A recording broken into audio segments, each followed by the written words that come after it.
Mas a gente estava falando de superprodução. Verdade.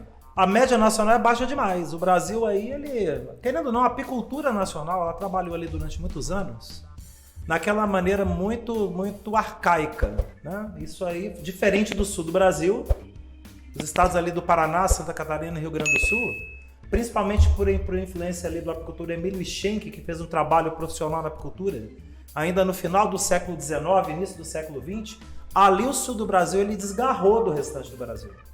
A apicultura ali sempre foi uma apicultura profissional à frente. Mas o resto do Brasil não. O resto do Brasil ficou naquela coisa do mel dentro do balaio, né? Colocar um paninho na cabeça, tirar o mel à noite, estourar o cupim, né? Moer o mel na mão. Sair no barreiro pra pegar. Eu lembro, quando eu era criança, da cabaça. O mel era na cabaça, o pessoal estourava a cabaça pra poder tirar mel. Tinha isso lá, meus avós faziam isso na fazenda. Criava a abelha dentro da cabaça, pra fazer umas cabaçonas grandes assim. Rapaz, e era abelha o quê? Era abelha europeia pura.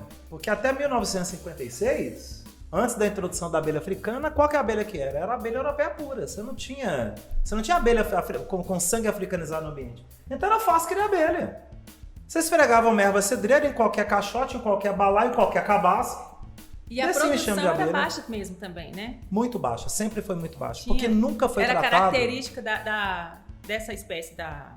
Não é nem da espécie, era característica do perfil do criador de abelha dessa época, porque ele não era apicultor. Entendi. Ele era um extrativista. Ele tinha abelha ali como... Não, ela tira ali uns 2 litrinhos de mel pra nós, dá pra adoçar um café, vender na feira no domingo pra apurar um troco e tá bom.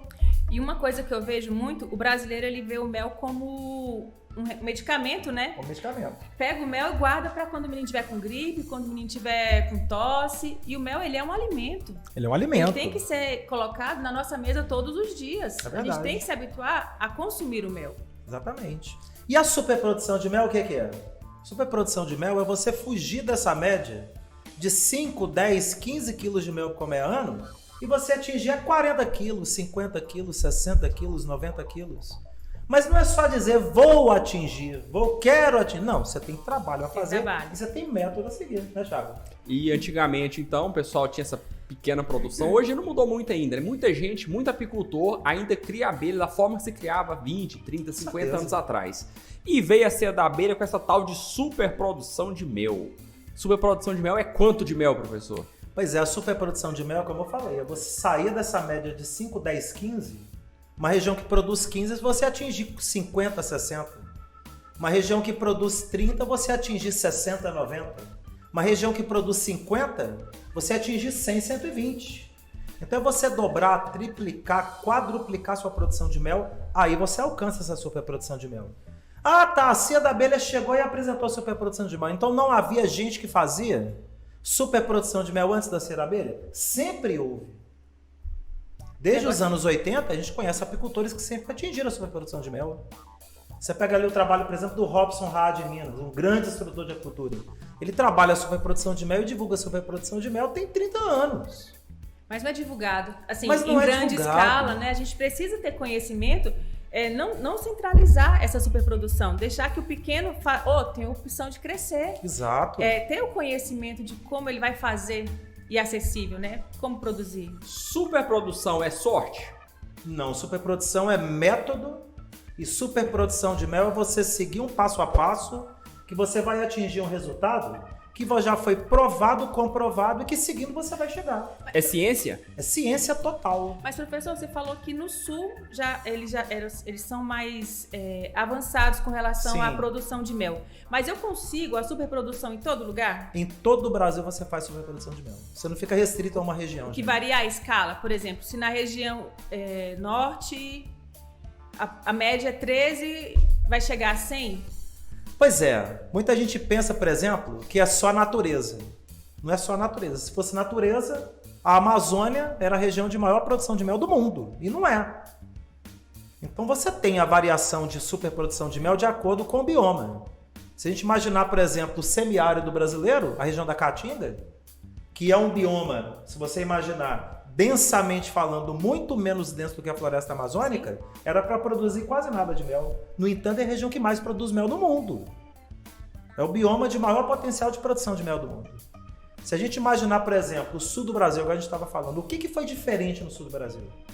que o sul do Brasil, ele não foi doutrinado para colocar a abelha dentro de cabaça. Já era uma cultura europeia, de uma população que já veio da Europa, dos imigrantes europeus, os italianos, os alemães, né? Que já vieram para o Brasil naquele final do século XIX, início do século XX, e que já tinham uma cultura de criação de abelhas na Europa. A cultura de criação de abelhas na Europa sempre foi de trabalhar o uso da colmeia, de trabalhar o uso da cera alveolada, que é feito desde o início do século XIX, o uso de cera alveolada. Então, uma apicultura profissional que já era feita na Europa. E os imigrantes europeus que vieram e que desceram para o sul do Brasil, todos eles mantiveram essa cultura de uma criação de abelhas profissional. Não quer dizer que eles também alcançavam superprodução de mel. Eles faziam criação de abelhas. Produziam. Dentro de um material profissional. Então, assim, a superprodução de mel, ela é da cia da abelha? Não, a superprodução de mel, como eu falei, ela vem sendo trabalhada no Brasil desde meados dos anos 60, 70. Quando você pega apicultores aí, sim, que começou no sul do Brasil, na região do Paraná, Santa Catarina, gente que já alcançava 50, 60 quilos de mel. Mas aquilo era restrito. Você não tinha um mecanismo de quê? De avançar na divulgação disso, de espalhar isso como técnica. O que é que a Companhia da Abelha fez de diferente nesses quase 40 anos de trabalho? O que a gente fez de diferente é pegar toda uma maneira de trabalhar e metodolizar. Você documentou o seu trabalho, é isso? Documentar o trabalho. Transformar isso num passo a passo, transformar isso num método. Para a pessoa poder chegar nisso. Então tem como chegar? Tem. Se eu sigo o passo a passo daquele método, eu vou atingir. Então não é sorte. Tem gente que pensa, não, é sorte, ele deu sorte, não. Ele seguiu o método, ele estudou, ele aprofundou, ele buscou, e aí ele de fato alcançou o resultado. Se ele tem o método na mão, mesmo que ele nem tenha tido contato com outros apicultores que tenham feito superprodução de mel, ele vai fazer, porque ele tem o passo a passo na mão. Sim. Daí a cia da abelha, tendo coragem de falar de superprodução de mel, ensinar a superprodução de mel, mostrar outras pessoas fazendo superprodução de mel, acaba que toma muita porrada, né? O tempo todo, né? O pessoal porque não acredita. Você tem uma cultura das pessoas acreditando que a produção de mel é você tirar 10, 15 quilinhos de mel na mão. Por ano, por colmeia. E que você vê uma ampla maioria fazendo isso, ou seja, a replicação do vício. Aquele vício sendo replicado 2 meses, 3 meses, 1 ano, 2 anos, 5 anos, 10 anos. Né?